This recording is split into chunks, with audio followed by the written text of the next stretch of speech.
नमस्कार, आप देख रहे हैं सिटी सेंटर शो। मुंबई से मैं हूं पूजा भारद्वाज। शो की शुरुआत कर रहे हैं दिल्ली की खबर के साथ। दिल्ली सरकार ने ऐलान किया है कि दिल्ली में चरणबद्ध तरीके से स्कूल खोले जाएंगे। 1 सितंबर से 9वीं से 12वीं तक के स्कूल खोले जा रहे हैं। डिप्टी सीएम मनीष सिसोदिया ने इसकी घोषणा की है। हालांकि ये ज़रूर बताया है कि बच्चों को आने के लिए यहाँ बाध्य नहीं किया जाएगा। ऑनलाइन क्लासेस भी चलती रहेंगी। शरद शर्मा की रिपोर्ट देखिए।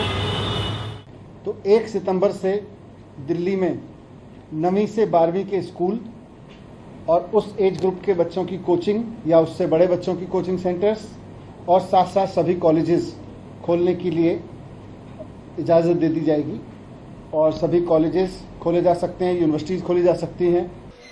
1 सितंबर से दिल्ली के स्कूलों में फिर दिखेगी बच्चों की पुरानी चहल पहल। अभी 9वीं से 12वीं तक के बच्चे आएंगे, बाकी के बारे में बाद में फैसला होगा। वैसे बच्चों के लिए ऑनलाइन क्लास भी चलती रहेंगी। बच्चे अभिभावक की मर्जी से ही स्कूल आ सकेंगे, उनकी हाजिरी नहीं कटेगी। लगभग 70% लोग कह रहे थे कि स्कूल कॉलेज खोल देने चाहिए और बाकी सब भी कह रहे थे कि मतलब जिन्होंने कहा था कि अभी रुकें, उनका भी मानना था कि स्टैगर्ड तरीके से खोलें, कुछ डिवाइड करके खोलें। स्कूल ना खोलने के पक्ष में तो बहुत रिमोट मतलब बहुत ही कम लोग थे।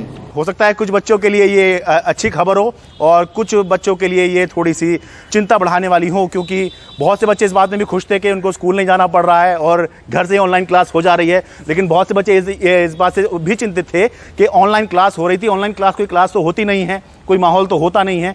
तो ये जो है चिंता पेरेंट्स के मन में भी थी और बच्चों के मन में भी थी और दोनों ही तरह की बातें हैं। ये अच्छी खबर भी है, चिंताजनक खबर भी है, क्योंकि बहुत से बच्चे जो हैं वो चिंतित हो सकते हैं, पेरेंट्स भी चिंतित हो सकते हैं स्कूल भेजने के प्रति। लेकिन अगर आप नहीं भेजना चाहते स्कूल अपने बच्चे को तो आप इसके लिए स्वतंत्र हैं।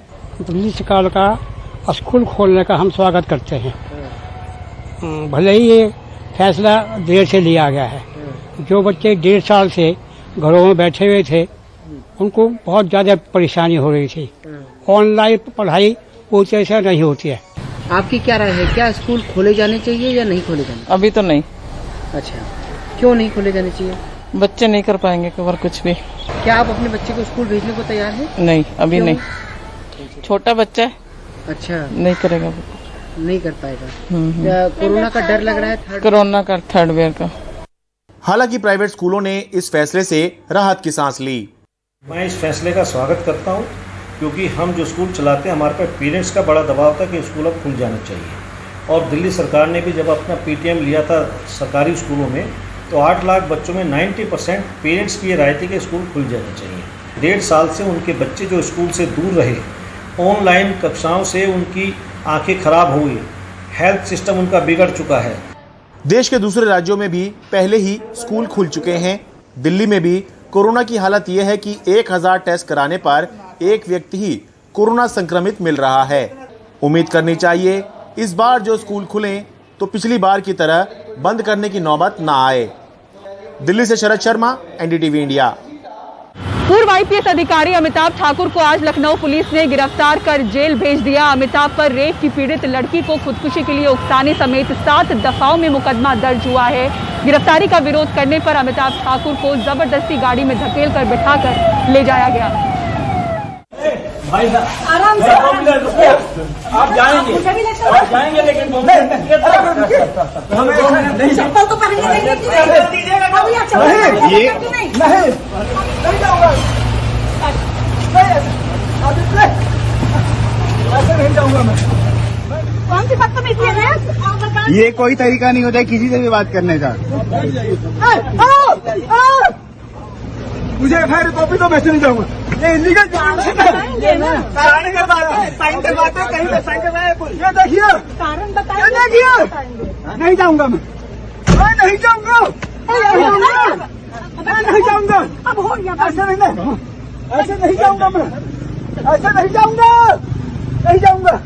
इसी को शायद वक्त का फेर कहते हैं कि जिस आईपीएस के सामने ये सैल्यूट करके दम बांधे दूर खड़े रहते थे, उसी आईपीएस को आज सिपाही, हवलदार, दरोगा इस बेइज्जती के साथ गाड़ी में ठूंस कर गिरफ्तार कर ले गए।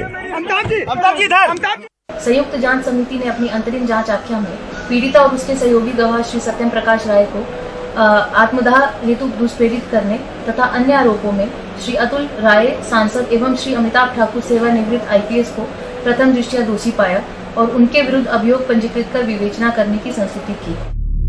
वाराणसी में एक लड़की ने BSP MP अतुल राय पर 2019 में रेप का केस दर्ज कराया था। 2020 में आरोपी MP अतुल राय के भाई ने लड़की पर धोखाधड़ी और ब्लैकमेल करने का केस दर्ज करा दिया। तब लड़की ने एक फेसबुक लाइव में अमिताभ ठाकुर समेत कई पुलिस वालों पे उसे फंसाने का आरोप लगाया था। बाद में लड़की ने सुप्रीम कोर्ट के सामने आत्महत्या कर ली थी। मैं बलात्कार पीड़िता, जिसे उत्तर प्रदेश की पुलिस द्वारा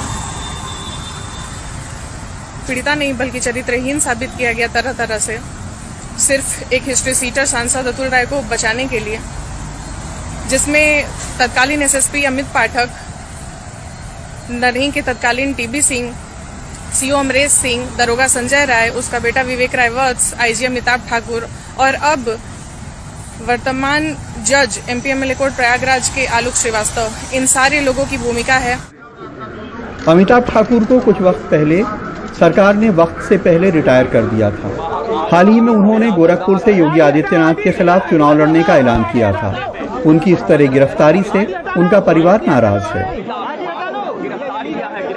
घर से जबरन उठा के लाए, जब यहाँ आने पे पूछने पे ये नहीं बता रहे हैं कि क्यों अरेस्ट किया, किस कारण से किया। आधिकारिक रूप से कोई भी डॉक्यूमेंट नहीं प्रोवाइड किया है ताकि हम जो लीगल कोर्स हो सकता है उसको अडॉप्ट कर सके। ये तो अदालत में ही साबित होगा कि किसने कितना जुर्म किया था, लेकिन एक अफसर जिसने सारी जिंदगी इसी तरह अपराधियों को गिरफ्तार किया होगा, आज खुद इस तरह गिरफ्तार होके जाए तो कम से कम देखने में तो अजीब लगता ही है। लखनऊ में कैमरामैन राजेश गुप्ता के साथ कमाल खान, NDTV इंडिया।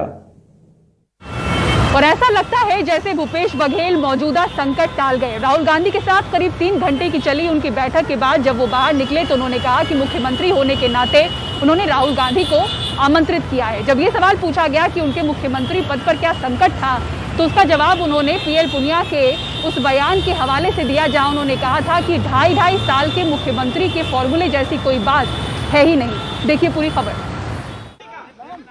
राहुल गांधी के घर से निकलते हुए भूपेश बघेल को एहसास था कि वो कैमरों से घिर जाएंगे। उन्हें ये भी मालूम था कि अंततः जवाब उन्हें देना होगा। उन्होंने बड़ी सफाई से ये समझाने की कोशिश की कि अभी उनके मुख्यमंत्री पद पर कोई खतरा नहीं है। कहा कि उन्होंने राहुल गांधी को छत्तीसगढ़ आने का न्योता दिया है। ये भी कि प्रभारी PL पुनिया ने जो कहा उसके बाद कुछ कहने वाली बात नहीं है। मुख्यमंत्री हाईकमान ने बनाया है और इसके बारे में पुनिया जी ने आपको परसों कह दिया है, परसों नरसों स्पष्ट कर दिया है। देखिए मेरा वर्जन तो ये है कि हाईकमान ने मुझे बनाया है और जब तक हाईकमान चाहेंगे मैं मुख्यमंत्री रहूंगा। पुनिया जी ने कहा उस वर्जन को भी जानते हैं, उसके बाद कोई बात रहने रह जाता है। इस बीच 2.5 साल के फॉर्मूले के जिस जिक्र के साथ TS सिंहदेव बघेल की सत्ता को चुनौती दे रहे हैं, उसे PL पुनिया के बयान ने फिलहाल पंचर कर दिया है। उनके आपस में बनती नहीं है, खटपट है, ये पूरी तरह से गलत है। दोनों के बहुत अच्छे मधुर संबंध हैं और मिलना जुलना खूब अच्छी तरह से है। एक सामान्य जो रिश्ते होते हैं उससे से है और दोनों एक दूसरे का बहुत सम्मान करते हैं। तो जो मीडिया में जो इस तरह की बातें सर्कुलेट हो रही हैं वो पूरी तरह भ्रामक है, निराधार है। 3 घंटे चली इस बैठक में जाहिर सी बात है कि राजनीतिक विषयों पर ही चर्चा हुई होगी, क्योंकि PL पुनिया ने सुबह बोला कि वहां पर राजनीतिक संकट है। प्रियंका गांधी मौजूद थी, KC वेणुगोपाल भी तमाम विधायकों से बातचीत करने के बाद यहां पहुंचे, जो कि दिल्ली भूपेश बघेल के समर्थन में आए हैं। ऐसा लगता है कि राजनीतिक संकट जो छत्तीसगढ़ में था वो टल गया है। भूपेश बघेल और बड़े नेता के तौर पर इस पूरे क्राइसिस से उभर के आए हैं, ऐसा संकेत जरूर जाएगा। छत्तीसगढ़ में भूपेश बघेल सरकार पर संकट की बात पहले से चल रही थी, लेकिन जब गुरुवार को 54 विधायकों के दिल्ली आने की बात सामने आई तो खतरा गंभीर हो गया। हालांकि इस बात को नकारा जाता रहा कि उन्हें दिल्ली बुलाया गया है। अब वो विधायक लौट रहे हैं, कह रहे हैं राहुल गांधी का स्वागत करेंगे। मुझे लगता है कि all is well. All is well. तो आपको लगता है ये संकट आपके चेहरे की खुशी बता रही है कि निकल चुका? मैंने कहा ऑल इज वेल जी, कल सुबह सब वापस लौटेंगे और सब तैयारी में जुटेंगे राहुल जी का स्वागत में। लेकिन सूत्र बता रहे हैं कि 2.5 साल पहले ये फॉर्मूला सुझाया गया था और तब कुछ वरिष्ठ नेताओं ने इसे अव्यवहारिक बताया था। अब भूपेश बघेल इसे खारिज कर रहे हैं। छत्तीसगढ़ का मुख्यमंत्री बनने के बाद पिछले 2.5 साल में भूपेश बघेल ने छत्तीसगढ़ सरकार और प्रदेश कांग्रेस संगठन दोनों पर अपनी पकड़ मजबूत की। यही वजह है कि भारी दबाव के बावजूद वो दिल्ली में करीब 55 विधायकों को लाकर अपना शक्ति प्रदर्शन करने में कामयाब रहे। दिल्ली से सौरभ शुक्ला और शशिकांत झा के साथ हिमांशु शेखर, एनडीटीवी इंडिया। और उत्तराखंड में बारिश की वजह से किस तरह से मची है तबाही, दिखाएंगे आपको पूरी खबर और तस्वीरें। एक ब्रेक के बाद देखते रहिए सिटी सेंटर शो।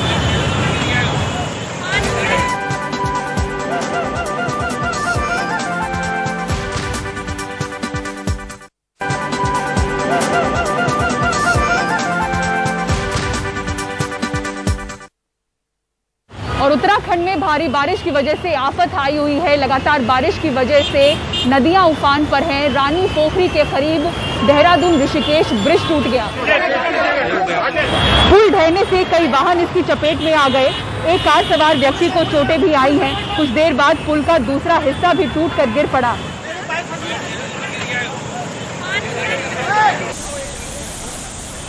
वहीं विकासनगर में लगातार बारिश के बाद फंसे 20 से 30 लोगों को एसडीआरएफ टीम ने निकाला।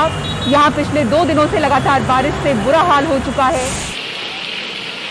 देहरादून में पिछले 48 घंटे से लगातार बारिश हो रही है।